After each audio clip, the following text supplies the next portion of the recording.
Well, hello again. Here's the next easy strategy video, and the question is, are my key processes right? This is a kind of a roll up your sleeves sort of question. It's, I suppose, to many strategists, these could be viewed as kind of grubby, low level, efficiency expert questions. Well, you may think that, but they're not.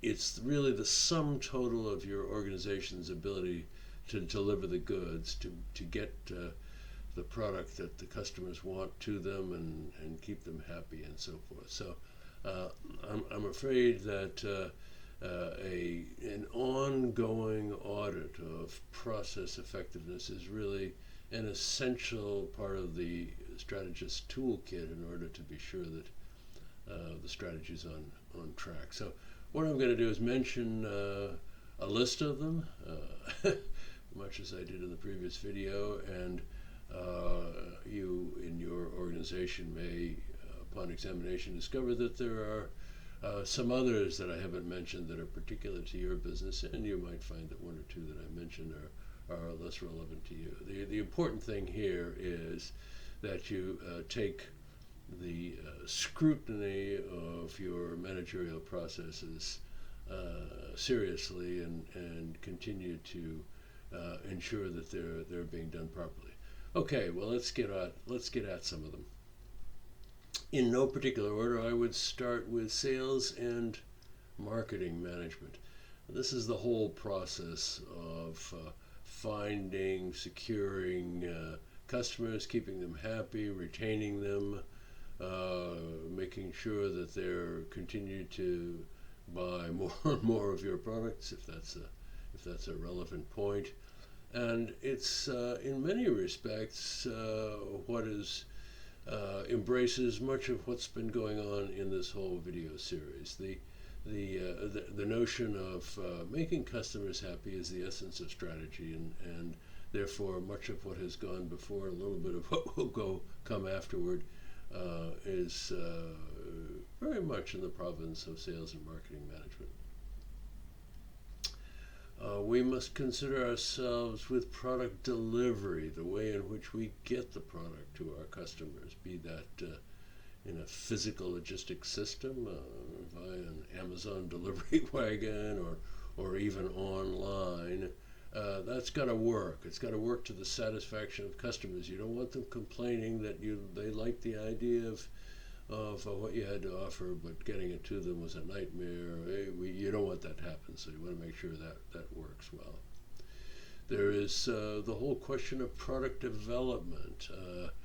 The process of developing products has been speeded up considerably in recent years, and so the trick of doing it right is to find the right balance between great speed in order to beat competition to the marketplace, but at the same time reflecting all of the thinking and analysis that goes into coming up with a product that will work to the satisfaction of customers, that will be safe, will be efficient, will be cost effective for the customer, and so forth.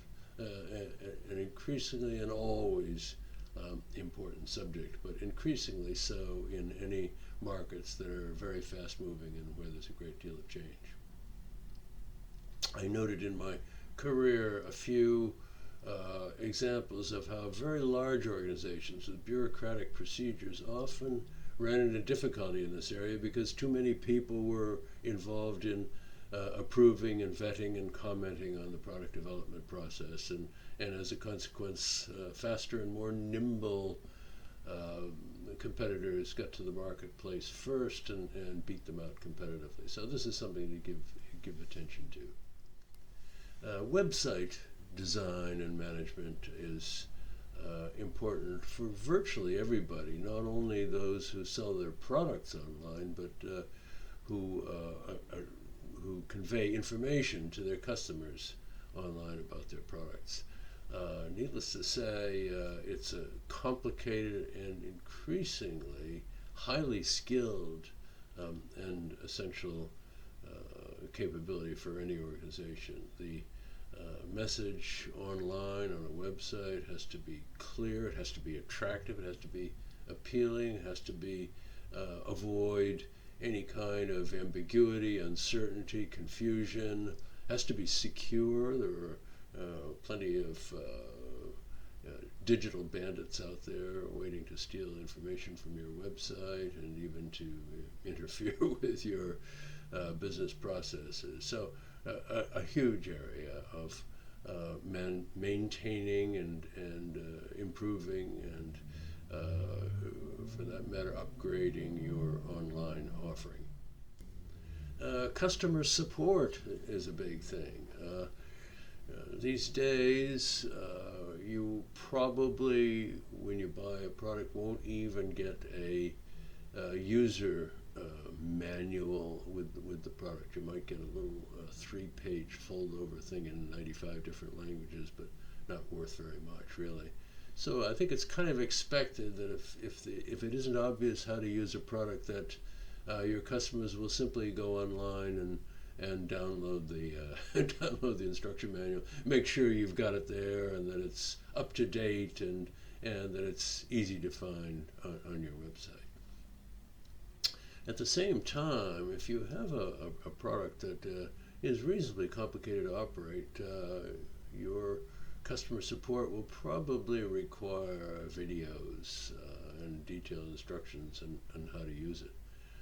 My wife not long ago bought a sewing machine, and she found the instructions on the company's website and the videos explaining the product to be confusing and inadequate until she finally found a 13-year-old girl operating the equipment, in this case a sewing machine, who was perfect.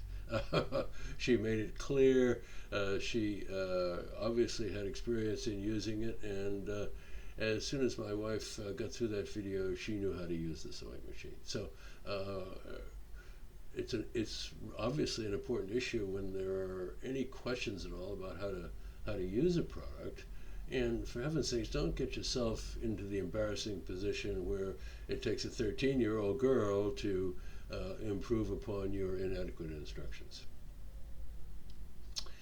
Then we have the whole subject of financial planning, which this process usually involves making sure there's simply enough money to finance the ongoing operations of the business, and it implies maintaining relationships with shareholders, with lenders, with banks, and making sure that everything is operating smoothly and that providers of capital are kept up to date on your trials and tribulations, if you have any, so that they don't express surprise and dismay when you give them some bad news and need some more money. It's a relationship building exercise with the stakeholders in your business. Absolutely essential.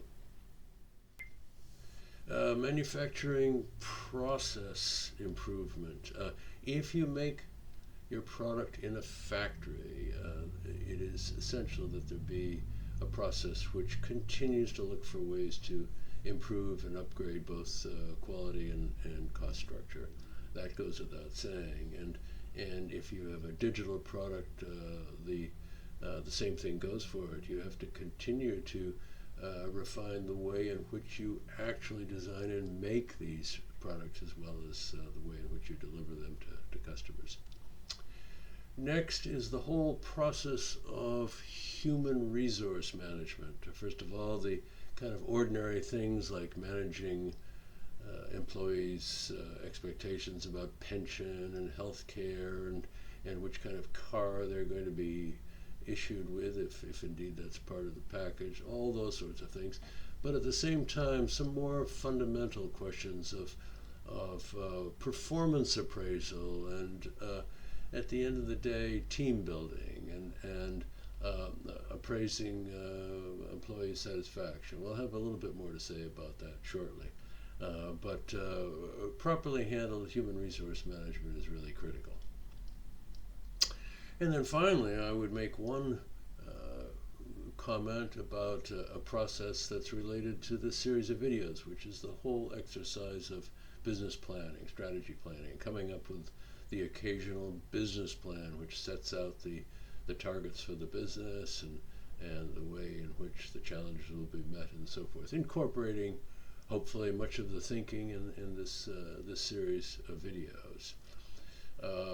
There are some businesses owned, managed by entrepreneurs who started the business themselves, who will perhaps even have contempt for business planning. They'll say, look, I know where this business is headed. It's all in my head. I don't need any of this bureaucratic guff like plans and documents and so forth. Well, maybe they're right and maybe they're wrong. It's okay as long as it works. But in my experience, the whole notion of business planning isn't necessarily one of straitjacketing a business into a path to follow no matter what, but rather to anticipate the challenges which could occur unexpectedly at any moment along the way in the course of doing business. If you've anticipated a problem and thought through what your response to it would be, you're going to be a lot better off than having to start your thinking from scratch without having done any previous planning. So I believe it was General Eisenhower during the Second World War that made the comment that plans are to be discarded, but planning is essential. Well, what about processes then? I would say that if you're going to have confidence that your strategy is a robust one and that it will thrive, you must pay attention to all of these processes. You must have a philosophy of continuing the scrutiny, continuing to examine them, making sure that they are cost effective, which really means that they are conducted at as low a cost as possible, while at the same time contributing as much as possible to customer satisfaction.